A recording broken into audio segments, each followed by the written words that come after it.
Entonces vamos a continuar con la protuberancia. Acuérdense que vamos descendiendo en el tallo de arriba hacia abajo. Entonces ya vimos mesencéfalo, vamos con la protuberancia. Hay que tener en cuenta que al igual que el mesencéfalo, que acuérdense que lo dividíamos en porciones para saber qué encontramos en cada porción, el tectum, el tegmento y los pies del mesencéfalo, la protuberancia también hay que subdividirla en unas porciones. La porción más anterior, la que se proyecta hacia adelante, se conoce como la porción basilar, viene siendo todo esto. Miren que incluso en la parte más anterior vuelve y se deprime un poco, porque ahí se forma un surco, que es el surco basilar, por donde pasa la arteria basilar. Y hacia atrás, todo esto sigue siendo la protuberancia. Miren que limita con un espacio o con esta estructura que encontramos atrás, que me están señalando que es el cerebelo. Y acuérdense que entre los dos queda un espacio, que ahí lo vemos en blanco, ese espacio, que se llama el cuarto ventrículo. Entonces la porción más anterior la conocemos como la porción basilar, que da hacia la arteria basilar, hacia el surco basilar, y la porción más posterior que da hacia el cuarto ventrículo, esta parte de acá, la vamos a llamar el tegmento. El mismo nombre que tiene el tegmento del mesencéfalo lo tenemos acá, el tegmento, pero de la protuberancia.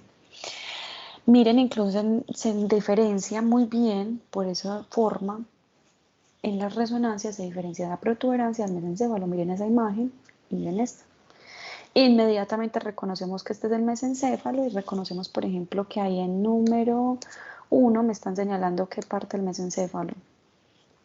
Pies del pedúnculo. Número 3, ¿qué porciones me está señalando el mesencéfalo? El tegmento. Y en número 4, el acueducto mesencefálico. Y miren la diferencia, miren que se nota muy bien ese Mickey Mouse, esas orejitas. Miren la gran diferencia con la forma de la protuberancia. Pierde esa figura y solamente vemos como protruye hacia adelante. Atrás miren el 4 me está señalando todo el cerebelo, y en 3 el espacio que queda entre la protuberancia y el cerebelo. En 3 estamos viendo ese espacio que es el cuarto ventrículo. Entonces los núcleos que encontramos a nivel de la protuberancia van a ser estos y los vamos a encontrar en esta región, en el tegmento. Aquí en el tegmento encontramos estos núcleos. Primer núcleo, núcleo principal del trigémino. Entonces ya hemos visto, como les he mencionado y como también en el mesencéfalo les mencioné el nervio trigémino. Les mencioné una porción del núcleo que se llama el núcleo mesencefálico del trigémino. Aquí vamos a ver otra porción del nervio trigémino, voy a dibujarlo un poquito más grande, se va a llamar el núcleo principal del trigémino. ¿Listo? Entonces ojo que es diferente el núcleo mesencefálico del trigémino al núcleo principal del trigémino. Y para que entendamos ese núcleo me voy a adelantar a una imagen que puse por aquí adelante, esta de acá. Miren, este sería el nervio trigémino. ¿Cómo lo reconozco? Porque miren que se divide en 3 ramas, 1, 2 y 3, por eso el nombre trigémino, porque periféricamente se divide en 3 ramas, la rama oftálmica, la rama maxilar y la rama mandibular. Ellas recogen, ese nervio recoge información sensitiva de la periferia y una vez ingresa al tallo cerebral, recogiendo toda esa información sensitiva, divide esa información en estos 3 núcleos. Este núcleo que miren que queda aquí arriba en el mesencéfalo, se llama el núcleo mesencefálico del trigémino. Este núcleo que vemos en la protuberancia se llama el núcleo principal del trigémino. Y divide la información en este otro núcleo, así es así de largo, de alargado, que miren que llega casi que hasta la médula espinal, se llama el núcleo espinal del trigémino. Entonces el trigémino realmente es un núcleo así alargado, que se distribuye en todo el recorrido del tallo cerebral. Por eso en cada una de las porciones del tallo lo voy a estar mencionando. Entonces la porción de la protuberancia que se corresponde con el nervio trigémino es la porción del núcleo principal. Y ya después vamos a ver que ese trigémino tiene que llevar la información hacia la corteza. Ya vamos a ver cómo es que lleva esa información a la corteza. Bueno, entonces volvamos. ¿Qué encontramos ahí en la protuberancia? Primer núcleo, núcleo principal del trigémino. Segundo núcleo, núcleo del nervio facial. Tercer núcleo, núcleo del abducens. Entonces voy a dibujar esos 2 núcleos así, chiquiticos uno al lado del otro. ¿Qué características tienen estos 2 núcleos? En especial el núcleo facial. Cuando salen los axones, de ese núcleo hacia la periferia, ellos salen hacia atrás, dirigiéndose como hacia el cuarto ventrículo. Y llegan al cuarto ventrículo, se curvean y luego giran hacia adelante. Y lo hacen de esta manera, bordeando, curveando y bordeando el núcleo del nervio abducens, el núcleo del sexto par craneal. Esta curvatura que se forma tiene un nombre, se llama la rodilla del facial. Y miren que la curvatura se proyecta ¿hacia dónde? Hacia el cuarto ventrículo. Por eso es que cuando vemos el cuarto ventrículo, el piso del cuarto ventrículo, esa fosa romboidal, estamos viendo que hay una protuberancia que se llama la eminencia, el colículo del facial, en esa eminencia que teníamos ahí, en esa eminencia media, se forma una protuberancia, ese es el colículo del facial. ¿Quién forma ese colículo del facial? Esta curvatura que hace el facial, la rodilla del facial. Muy bien. Función del facial, ya sabemos, este es un nervio con características motoras. O sea que de ahí salen las fibras motoras que van hacia la periferia para inervar todos los músculos de la mímica facial. Pero ustedes me dirán, pero también tiene función sensitiva porque recoge información de la lengua, 2/3 anteriores de la lengua, y también tiene información parasimpática. Entonces, ¿de dónde sale esa información sensitiva y parasimpática? Ya lo vamos a ver. Pero de aquí de la protuberancia no sale. De aquí solamente salen las fibras motoras que van hacia la periferia, hacia los músculos de la mímica facial. El nervio abducens es un nervio que simplemente sale hacia el nivel anterior, está aquí al ladito del facial. Las fibras y los axones se proyectan hacia adelante, aparece por el surco bulbopóntico, y sale el surco bulbopóntico para inervar el músculo oblicuo externo. Acuérdense que el músculo oblicuo externo, si yo tengo acá los dos ojitos y aquí la nariz, entonces yo tengo que el músculo oblicuo externo está aquí en los lados externos del ojo, o sea que se encargan de llevar la mirada fuera de la línea media.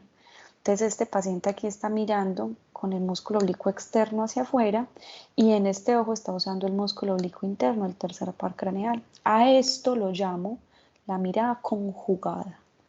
Yo no miro hacia un lado y este otro ojo mira hacia allá, no, eso no pasa. Los dos ojos están conectados.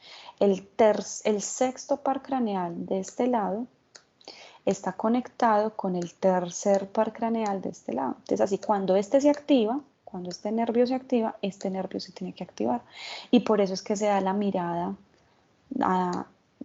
conjugada, que es lo que vemos ahí en la imagen. Bueno. ¿Qué más tenemos? Entonces, núcleo principal del trigémino, vuelvo y lo pinto, núcleo del facial, núcleo del nervio abducens y lateral a ellos tenemos toda un área que se llama el área vestibular. En esa área vestibular también hay un conjunto de núcleos, una gran cantidad de núcleos, ahí creo que en total 8, 4, 8, no me recuerdo bien, que son los núcleos cocleares y núcleos vestibulares. Son los núcleos que se encargan de recibir al octavo par craneal.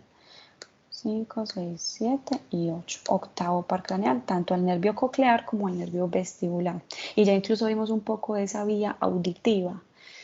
Faltaría pues como la vía vestibular, pero la vemos ya más cuando damos cerebelo, que es cuando se conectan.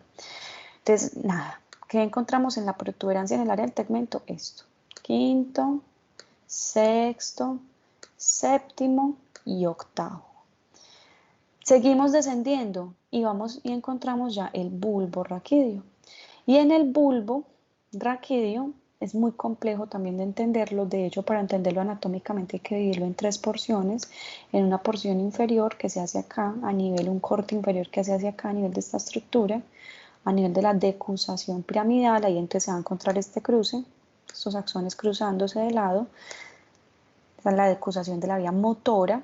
Si yo asciendo un poco más y me pongo inferior a las olivas, acuérdense que acá están las olivas, y hago un corte a este nivel, voy a encontrar otro cruce de axones, mírenlos acá. Ese cruce de axones es el cruce de la información sensitiva. Y si yo hago un corte más superior, yo encuentro otra serie de núcleos. Es muy complejo de entender, pero lo que yo quiero es que sepamos que a nivel del bulbo raquídeo encontramos todos estos núcleos que vemos ahí. Entonces, primero encontramos el núcleo olivar inferior. Vamos entendiéndolos un poco. El núcleo olivar inferior, pues es un núcleo que va a encontrar dentro de las olivas. Si yo cojo estas olivas, hago una biopsia y empiezo a adentrarme, voy a ver que allá adentro hay un montón de neuronas agrupadas formando un núcleo. Esas neuronas o esos núcleos agrupados se va a llamar el núcleo olivar inferior. Es un núcleo que tiene función motora. Son neuronas que se encargan de coordinar los movimientos del tronco superior. Hacen parte de la vía extrapiramidal, o sea, son neuronas motoras, pero que miren que salen y se proyectan hacia la médula, pero no pasan por la pirámide. Acuérdense que toda la información motora que pasa por las pirámides se llama vía piramidal, porque pasa por acá. Vía piramidal. Pero miren que estas olivas salen fuera de las vías piramidales, entonces por eso se llama vía extrapiramidal. Hace parte de las vías extrapiramidales, porque son muchas las vías que salen, motoras que pasan por fuera de las pirámides. Bueno, entonces primer núcleo, núcleo olivar, creo que lo entendemos. Segundo núcleo, el núcleo del hipogloso. El nervio hipogloso, acuérdense que sale aquí por el surco preolivar, pero este es el nervio. Allá adentro tiene que estar metido un núcleo, que es el núcleo, es este acá, es el núcleo del hipogloso. Ese núcleo del hipogloso, nada, sabemos que es un conjunto de neuronas que están aquí adentro en el tallo cerebral y que están encargadas de coordinar los movimientos de la lengua. Por eso las neuronas que se encuentran en ese núcleo son neuronas motoras. Por eso toda la información que sale de ese núcleo es información eferente, porque sale del centro hacia la periferia. Eferente de característica motora.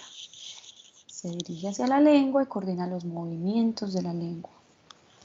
¿Qué otro núcleo encontramos? El núcleo dorsal del vago. Ojo con este núcleo. El núcleo no es núcleo del vago, se llama núcleo dorsal del vago. El núcleo dorsal del vago es un núcleo que tiene neuronas con función parasimpática. Parasimpática. O sea que todas las fibras, todos los nervios que salen hacia el tórax y el abdomen para controlar el movimiento de las vísceras, y la secreción de las glándulas tóraco-abdominales salen desde acá, del núcleo dorsal del vago. Es el núcleo parasimpático del nervio vago, que acuérdense que es el 10º par craneal.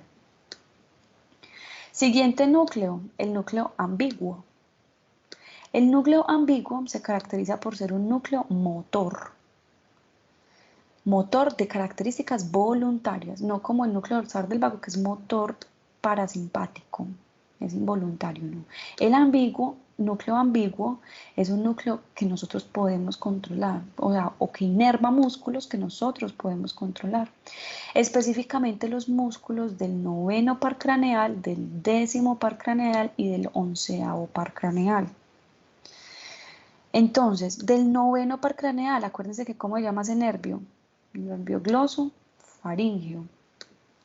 El nervio glosofaríngeo, ¿qué músculos controla? Glosofaríngeo, faríngeo. Los músculos de la faringe, los constrictores. Si yo les digo traguen, nosotros controlamos esa deglución. Yo puedo controlar el movimiento de esos músculos constrictores. Entonces, ¿de dónde salen esos? El nervio que llega hasta allá y que controla esos músculos de acá, del núcleo ambiguo. El 10º par craneal también tiene una función motora, pero que yo controlo. ¿Cuál sería la función motora somática? La función motora del 10º par craneal que yo puedo controlar. Entonces, ustedes hacen memoria. Acuérdense que cuando vimos estábamos empezando el semestre, vimos las primeras clases, vimos que hay un nervio que se llama el nervio laríngeo recurrente. El 10º par craneal da unas ramitas que se llaman los nervios laríngeo superior y nervio laríngeo recurrente. Y esos nervios, como lo dice su nombre, se van hacia la laringe. Nervios laríngeos. Laringe. ¿Qué es la laringe? Laringe. Es el órgano de la fonación. Fonación. Nosotros podemos controlar la fonación, sí. Cada vez que ustedes hablan, están contrayendo esos músculos de la laringe. ¿Se acuerdan de esos músculos? El músculo vocal, el de las cuerdas vocales, el músculo cricotiroideo, cricoaritenoideo, ariepiglótico, interaritenoideo, todos esos músculos laríngeos nosotros los controlamos. Y esos nervios son ramas del décimo par craneal.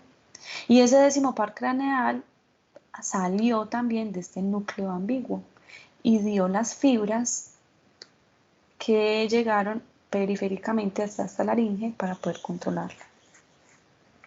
Entonces miren que controla el núcleo ambiguo, controla la faringe y controla la laringe, ambas.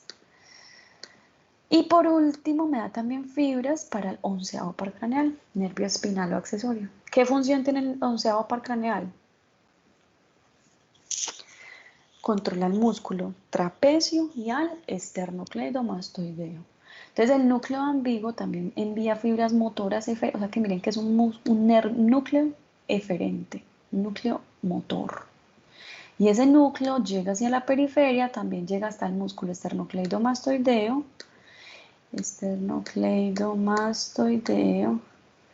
y también al músculo trapecio. Inerva esos dos músculos.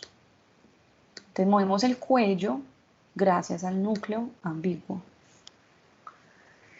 ¿Qué otro núcleo encontramos en el bulbo? Núcleo salivatorio superior, núcleo salivatorio inferior. El núcleo salivatorio, los núcleos salivatorios son núcleos parasimpáticos. O sea que las neuronas que salen de ahí son neuronas parasimpáticas. El núcleo salivatorio superior se une a las fibras del séptimo par craneal. De los núcleos, de este núcleo de acá atrás, del núcleo del facial, este núcleo del facial se une con este núcleo salivatorio superior. Y los dos se unen. Este de acá ya sabemos que está dando información motora para la mímica facial y este está dando información parasimpática para controlar la glándula lagrimal y ¿qué más controla? La salivación.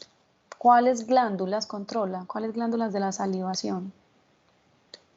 Creo que ahí ya Ruth debe estar respondiendo.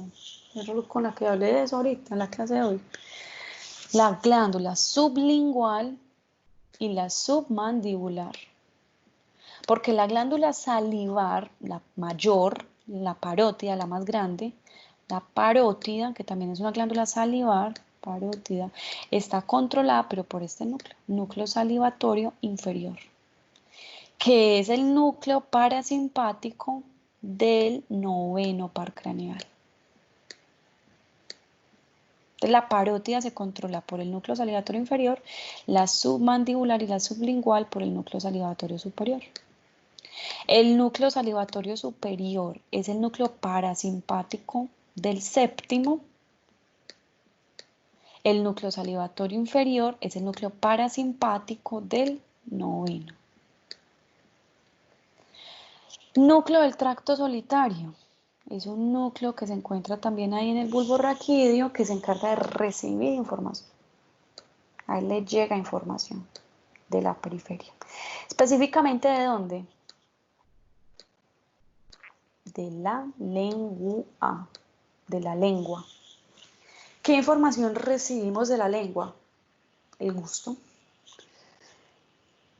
El gusto de los 2 tercios anteriores de la lengua y del tercio posterior de la lengua llega a este núcleo.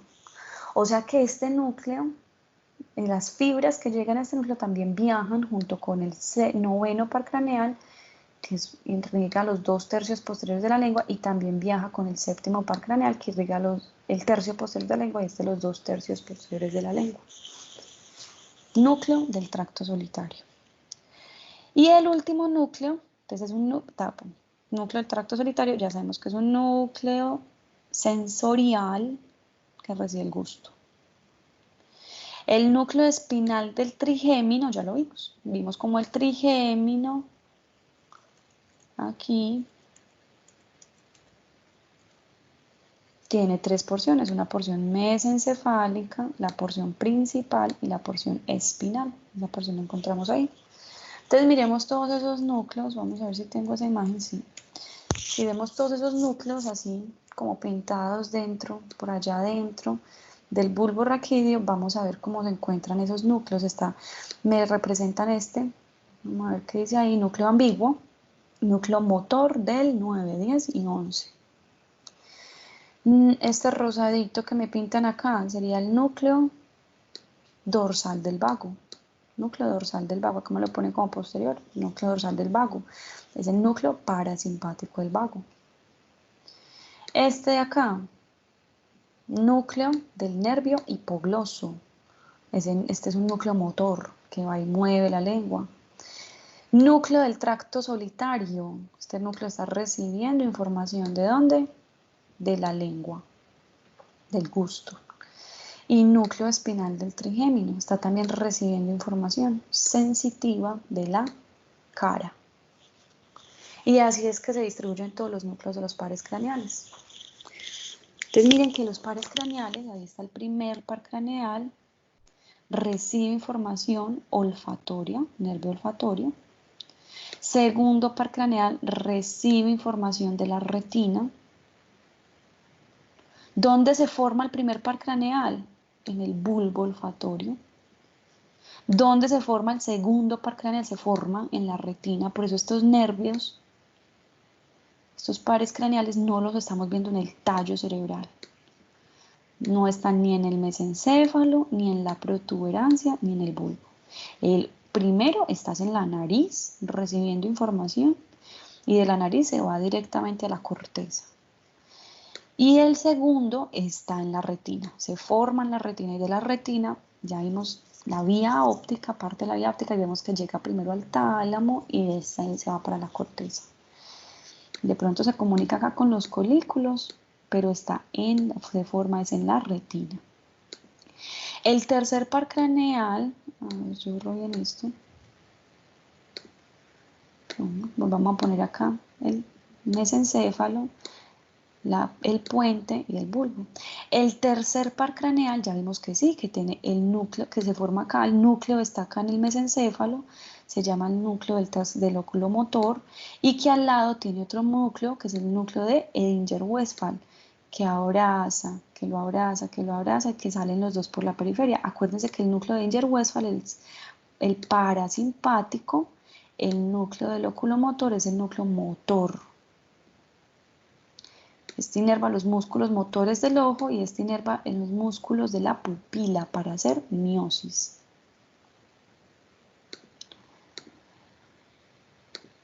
Bueno, cuarto par craneal. Entonces también vimos que está aquí arriba en el mesencéfalo.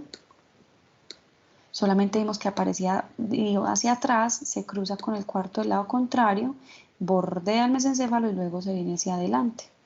Cuarto par craneal, nervio troclear patético. Núcleo del nervio troclear patético.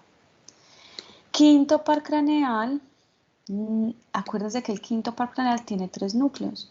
El núcleo mesencefálico, el núcleo principal que estaría aquí en la protuberancia y el núcleo espinal que estaría aquí en el bulbo, llegando casi que hasta la médula espinal.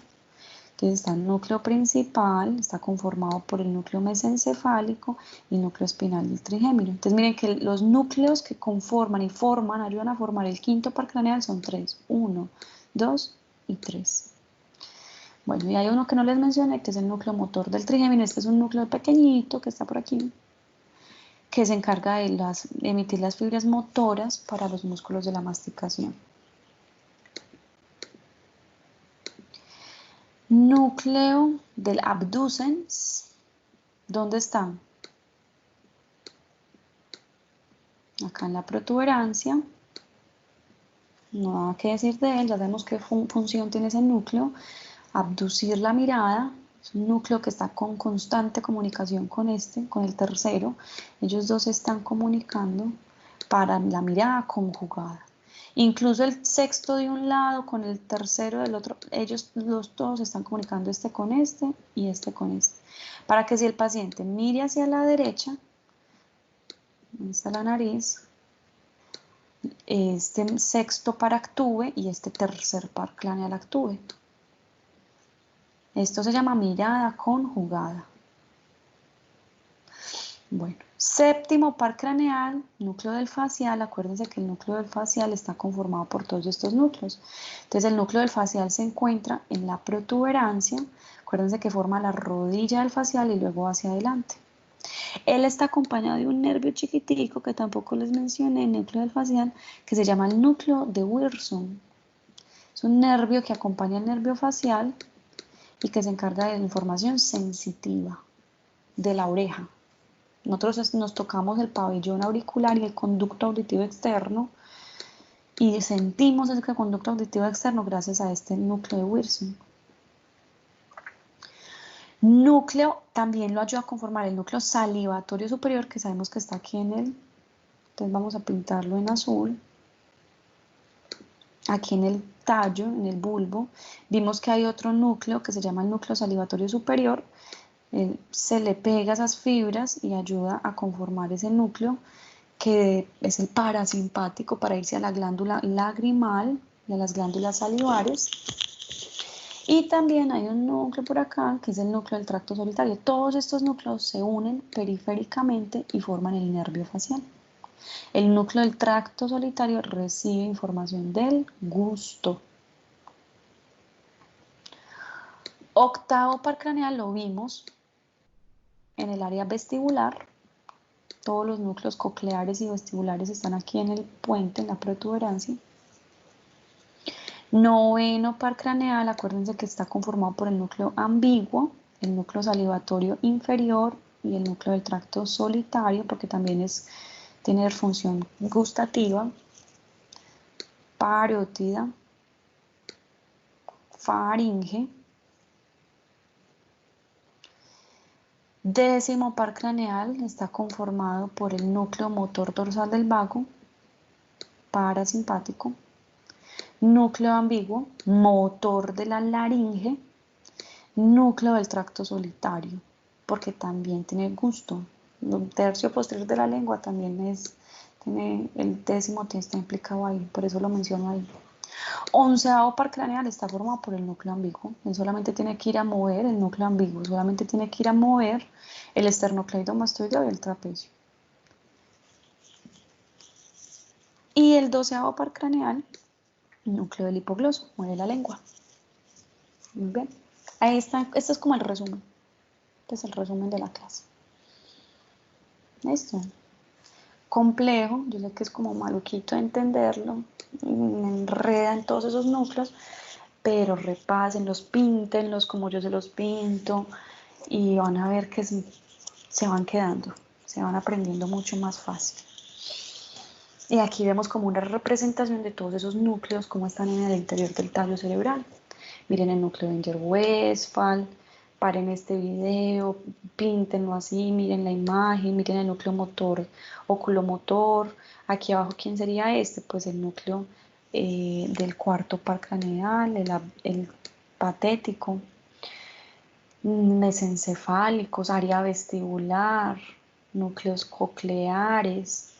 Entonces repasen esta imagen, esto es el resumen de la clase. Yo creo que si ya aprendemos los núcleos, se aprenden bien la función, repasan las funciones de los pares craneales. Bueno, ¿qué pasa? Que en el tallo cerebral no solamente hay núcleos en su interior, muchos núcleos que vemos en su interior, sino que el tallo cerebral, si vemos esta imagen, miren acá el mesencéfalo, miren la protuberancia, miren el bulbo, yo lo pinto en rojo. Miramos bien el tallo, bueno, pues se ve menos, pongámoslo en negro. Miramos que el tallo cerebral es prácticamente la continuación o se continúa hacia abajo con la médula. Y hacia arriba se continúa con el diencéfalo que está acá, con el tálamo. Y el tálamo vimos que tiene múltiples conexiones con toda la corteza que está aquí arriba.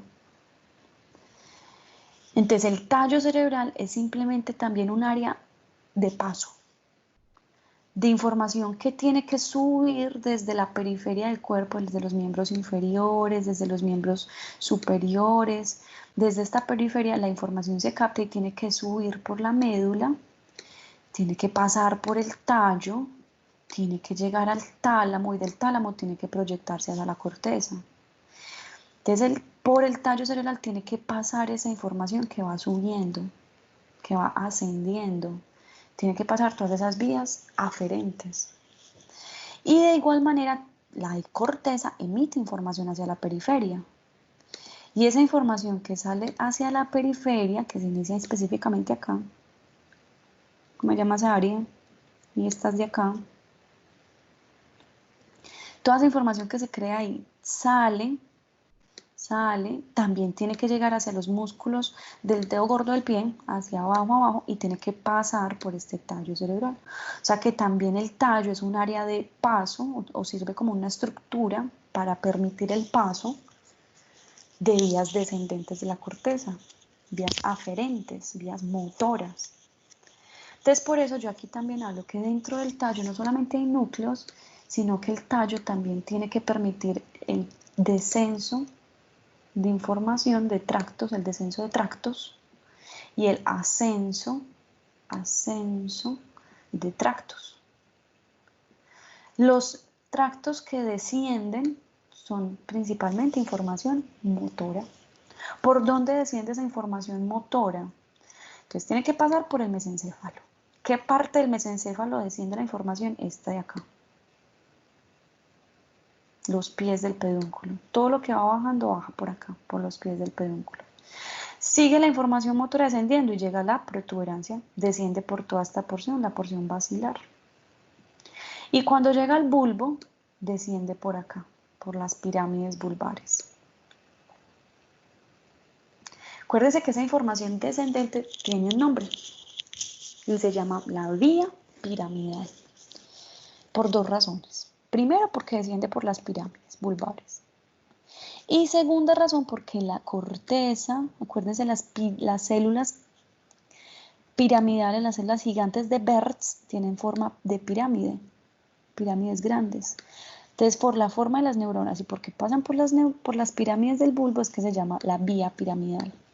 Entonces, ¿por dónde nuevamente? Repito, ¿por dónde desciende la vía piramidal? Por los pies del pedúnculo, acá en el mesencéfalo, pies del pedúnculo, porción basilar de la protuberancia y pirámides vulvares. Y una vez desciende por ahí, sigue su camino hacia la médula, que después vamos a ver cuando veamos médula, por dónde encontramos esa información en la médula. Muy importante saber algo desde ya, de la vía piramidal, vía motora. Vía piramidal. La vía piramidal se descompone en dos vías principales. Una vía córtico-nuclear, ojo con esta palabra, nuclear, y una vía córtico-espinal. La vía córtico-nuclear es una vía que desciende de la corteza y que se crea en los núcleos motores. ¿Cuáles son los núcleos que tienen que moverse? El séptimo par craneal, porque hay que mover los músculos de la mímica facial, el tercer par craneal, porque hay que mover los músculos del ojo, el cuarto, ¿cuál otro? El sexto, todos estos son núcleos oculomotores. Séptimo, el de la mímica facial. El quinto, ¿qué tiene que mover el quinto? Los músculos de la masticación. El décimo, tiene que mover las cuerdas vocales. El noveno tiene que mover la faringe. El onceavo tiene que mover el músculo trapecio y esternocleidomastoideo. El doceavo tiene que mover la lengua. Creo que no se me queda ningún núcleo. Esos núcleos motores que tienen que ir a la periferia de la cara, mover los músculos de la cara, tienen que recibir o ser activados por la vía piramidal. Por esa área 4 de Brodmann, esa corteza tiene que activar esos núcleos. Por eso es que la vía piramidal se compone en dos vías. se componen fibras, tiene dos tipos de fibras corticonucleares y fibras corticoespinales. Las corticonucleares hacen referencia a esas fibras que descienden desde la corteza y que se quedan en estos núcleos. ¿Listo? Y después sigue descendiendo hacia la médula espinal las fibras corticoespinales para ir hacia la médula, hacia el resto de los músculos que tenemos en los miembros superiores, en el tronco, en el pecho, en el abdomen, en los miembros inferiores. Entonces, ojo con ese concepto que es importante que lo tengan claro desde ya. Bueno, aquí vemos una representación de la vía piramidal. ¿Qué color tendría la vía piramidal ahí? Mírenlo bien, analícenlo bien. La roja, miren cómo está pasando por los pies del pedúnculo, cómo desciende por la vía, va la porción basilar de la protuberancia y cómo aquí entra a las pirámides vulvares. ¿Qué pasa en las pirámides vulvares? Esa vía córtico-espinal, porque ya acá dio toda la información de los pares craneales. La vía córtico-espinal ya se cruza hacia la médula, ya esto acá es médula. Y sigue descendiendo al resto del cuerpo. Creo que queda claro que desciende por el tallo cerebral. Ahora, ¿qué asciende por el tallo cerebral? Información desde la periferia que tiene que ascender, tipo información de carácter aferente. ¿Y qué información lleva esa información aferente? Sensitiva. Tacto, dolor y temperatura, dentro de otras sensitivas que estamos captando en el resto del cuerpo. Entonces, ¿quién capta información sensitiva? Tacto, dolor y temperatura. El trigémino. El trigémino capta la sensibilidad de la cara. ¿Listo? Entonces la boca, acá sentimos que nos tocamos la frente, que nos tocamos la nariz, que nos tocamos la boca, y esa información táctil está llegando por medio de 3 nervios periféricos, que es el nervio oftálmico, nervio maxilar y nervio mandibular. Entonces miren acá, este sería el oftálmico, este sería el maxilar y este sería el mandibular. Los 3 nervios se unen en un ganglio. O sea que acá ganglio, acuérdense que por ahí me dijeron que la diferencia entre ganglio y núcleo es como lo mismo. Ganglios, también lo podríamos llamar núcleo del trigémino, ¿sí? Ahí hay un montón de neuronas que están captando esa información periférica. Neuronas pseudunipolares. Recuerden que las pseudunipolares son neuronas sensitivas. Y esas neuronas captan esa información sensitiva y la reparten entre los 3 núcleos del trigémino. Núcleo, ¿cómo se llama este? Mesencefálico del trigémino, núcleo principal del trigémino y lo reparte entre el núcleo espinal del trigémino. ¿Qué pasa con los núcleos del trigémino cuando ya reciben la información sensitiva? Inmediatamente ellos lo cruzan al lado contrario del cuerpo. Y ascienden en forma de lemniscos. Esto ya lo habíamos visto. Así es como se forma el lemnisco trigeminal, el lemnisco del nervio trigémino. ¿Qué información está ascendiendo entonces el lemnisco trigeminal? Está ascendiendo información sensitiva del lado contrario del cuerpo, o sea que acá puedo decir que es lemnisco, aquí yo no puedo decir que aquí es lemniscos, no, porque estamos en ipsilateral. Cuando ya estamos al lado contrario, yo ya hablo del lado del lemnisco. Y está ascendiendo información sensitiva del lado contrario del cuerpo, de la cara, de la frente, de la región maxilar y la región mandibular. Tacto, dolor y temperatura de estas zonas de la cara. Ahora, ¿qué otra información asciende? Bueno, entonces miren acá, antes de seguir con más información, miren el lemnisco trigeminal, nervio trigémino, nervio oftálmico, maxilar y mandibular, se unen los 3, 1, 2 y 3. Miren esta neurona tan bonita, detállenla, chiquitico, miren que tiene un ojito, este es el soma, desciende de axón y se divide en dos. Uno para allá afuera hacia la periferia y uno para el centro. Pseudo-unipolares. Miren que son neuronas con figuras pseudo-unipolar. Detallen esa imagen que está tan perfectamente ahí dibujada. Captan información desde la periferia, la transmiten al centro, a estos tres núcleos, mesencefálico, principal y espinal, cruzan la información y miren cómo asciende la información en forma de lemnisco. ¿Llega a dónde? Al tálamo. ¿A qué parte del tálamo? Núcleo ventral, postero, medial del tálamo. Y acuérdense que el núcleo ventral, postero, medial del tálamo la proyecta al área 3, 1, 2, que son áreas sensitivas. Y ya la corteza es la que dice, estoy sintiendo algo caliente, hirviendo, tibio, frío, me estoy sintiendo que me duele, que me mordí la lengua, que me quemé, que me tocan con suavidad, que me están chuzando. Todas esas sensibilidades se interpretan acá en la corteza. Si ellas no llegan a la corteza, no se interpretan. Ojo con este tipo, a excepción de dos cosas. La temperatura y el dolor. Dolor se interpretan acá en el tálamo. Por eso hay una enfermedad que se llama el síndrome talámico. Dolores talámicos. Cuando hay afecciones del tálamo se pueden desencadenar paroxismos de dolor no controlado porque el dolor se interpreta en el tálamo. Bueno, dato curioso. Lemnisco trigeminal, creo que lo conocemos muy bien. Hay otra información que asciende por el tallo, se llama el lemnisco lateral, ya lo vimos incluso empezando la clase, si pusieron cuidado, ¿se acuerdan? La clase pues de hoy en la mañana y ustedes de ayer. El lemnisco lateral es la información que viene de la vía auditiva.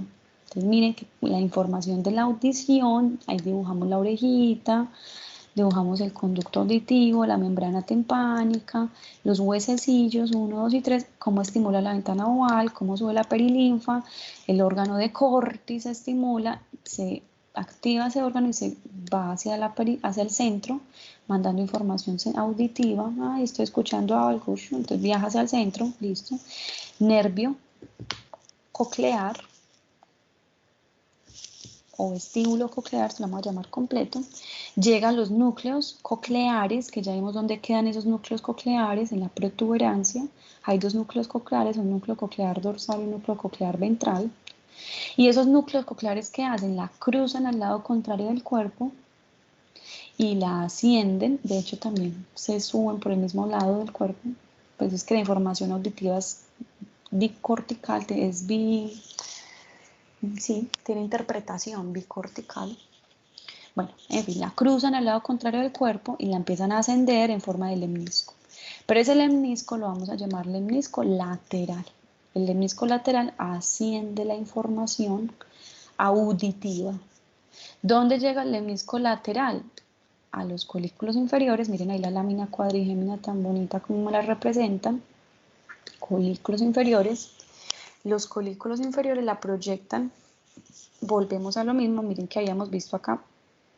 Tercer ventrículo, cuarto ventrículo, tálamos, un núcleo del tálamo, que es el núcleo que se llama cuerpo geniculado medial, si no estoy mal, creo que no, cuerpo geniculado medial, y de ahí se proyecta al lóbulo temporal, al giro temporal superior, al área 41 y 42.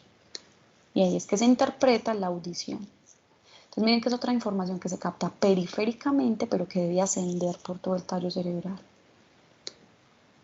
Esta ya la habíamos visto, este es más fácil. Y bueno, nos faltan otras dos cositas, el lemnisco medial y el lemnisco espinal. El lemnisco medial, resulta que la información sensitiva del cuerpo asciende por aquí. Miren que está la fosa romboidal. Miren que aquí está la lámina cuadrigémina. O sea que aquí estamos viendo el tallo cerebral por detrás, dorsalmente. O sea que aquí no estamos viendo las pirámides, sino que estamos viendo los tractos de Gracilis y el tracto de Cuneatus. Y aquí se formarían los núcleos de Gracilis, ¿ven? No les hablé de esos núcleos, también existen esos núcleos allá dentro del tallo. Núcleos de Gracilis y núcleos de Cuneatus. La información asciende entonces por Gracilis y Cuneatus, hacen sinapsis, esa información sensitiva, tacto, dolor, temperatura, bueno, no, realmente no tacto, dolor, temperatura, lo que es tacto fino, lo que es vibración y lo que es propiocepción consciente, ascienden por acá, por este azul. Hacen sinapsis con los núcleos de Gracilis y Cuneatus, ¿y qué hace Gracilis y Cuneatus? Lo cruzan al lado contrario del cuerpo. Y una vez la cruzan al lado contrario del cuerpo, empiezan a ascender en forma de lemniscos, pero se llaman lemnisco espinal y lemnisco medial. Ya les voy a mostrar cuál es el espinal. Entonces, Gracilis y Cuneatus cruzan la información sensitiva y la ascienden por el tallo con el nombre de lemnisco medial. Y el lemnisco medial llega al núcleo ventral postero, no el medial ventral postero medial, sino el ventral postero lateral del tálamo, ventral postero lateral del tálamo, y el tálamo lo proyecta a la corteza. 3, 1, 2. Y ahí se interpreta la sensibilidad en la corteza. El lemnisco espinal, vamos a ver cuando damos médula, la médula capta cierta información, tacto, dolor y temperatura, pero tacto burdo, dolor y temperatura y presión, la sensibilidad de la presión, se ascienden por el lemnisco espinal. Esa información ya viene cruzada. Eso se cruzó en la médula, eso lo vamos a ver esto lo entendemos un poquito mejor cuando damos médula. Asciende como forma el lemnisco espinal y llega al tálamo, al mismo núcleo, ¿cierto? Y del núcleo se proyecta al área 312. Listo. Entonces esa es la información que asciende y desciende. Lo que yo les quiero mostrar más que todo es que por los pies del pedúnculo, la porción basilar y las pirámides desciende la información motora. Toda esta información que asciende por, vamos a esta imagen, asciende por los tegmentos. Entonces por el tegmento mesencefálico va subiendo los lemniscos, por el tegmento de la protuberancia van subiendo los lemniscos, y pues ya cuando vimos las bulbo por detrás, vamos a ver una imagen posterior. No me digan que no tengo. Bueno, esta otra que vimos acá.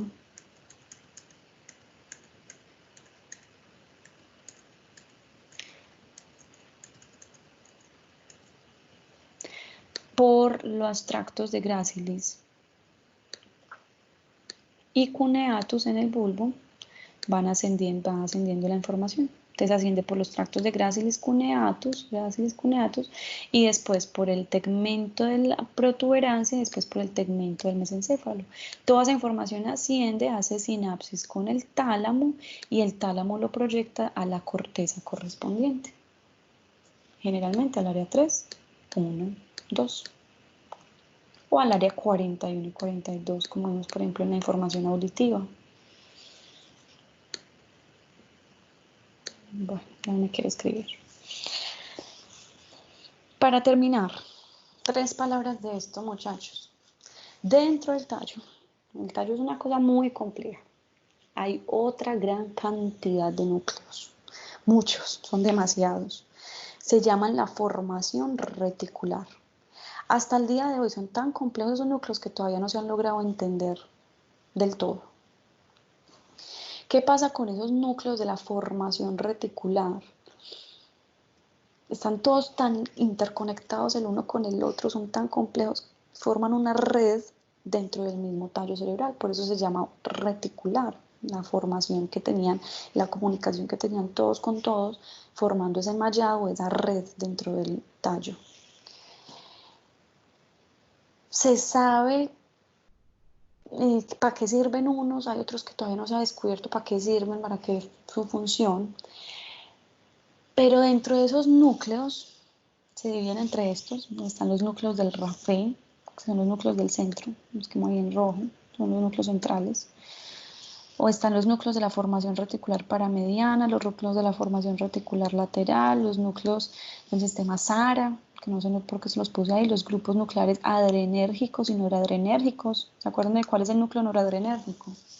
El locus coeruleus hace parte de los núcleos de la formación reticular. La sustancia gris periacueductal.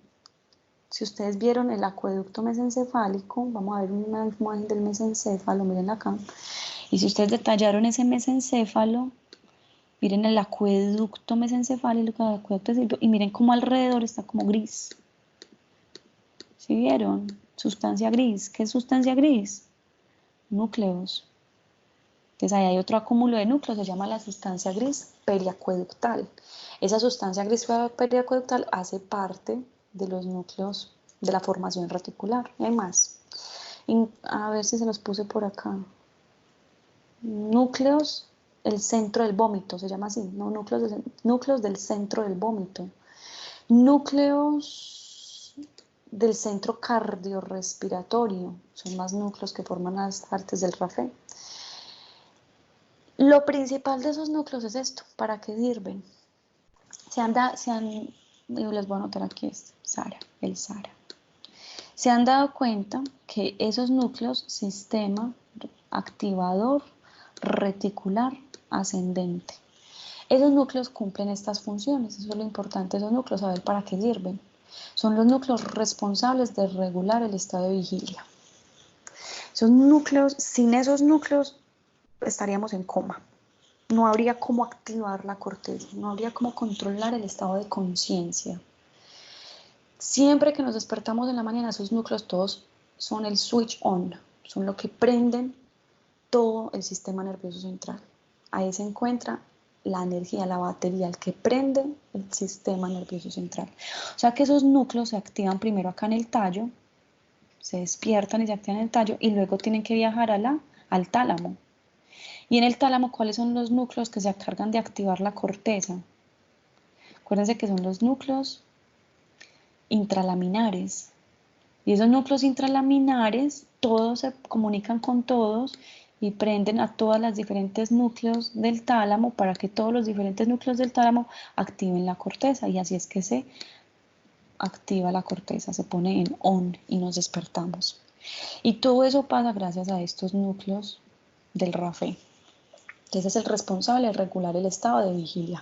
Si hay una lesión del tallo cerebral, imagínense qué pasaría con el paciente, por eso es que el tallo cerebral es tan delicado. Una lesión del tallo cerebral deja al paciente en coma, no hay forma de despertar, no va a haber forma de despertar a ese paciente. También tienen pues como control somático, se han visto que tienen cierta función motora. Ojo con este.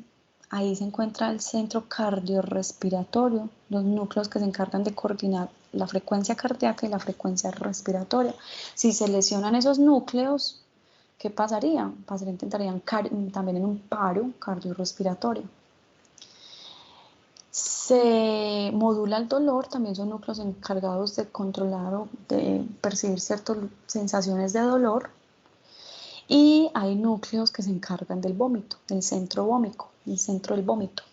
Se encuentran dentro de los núcleos. Sentimos vómito y tenemos el reflejo del vómito gracias a esos núcleos.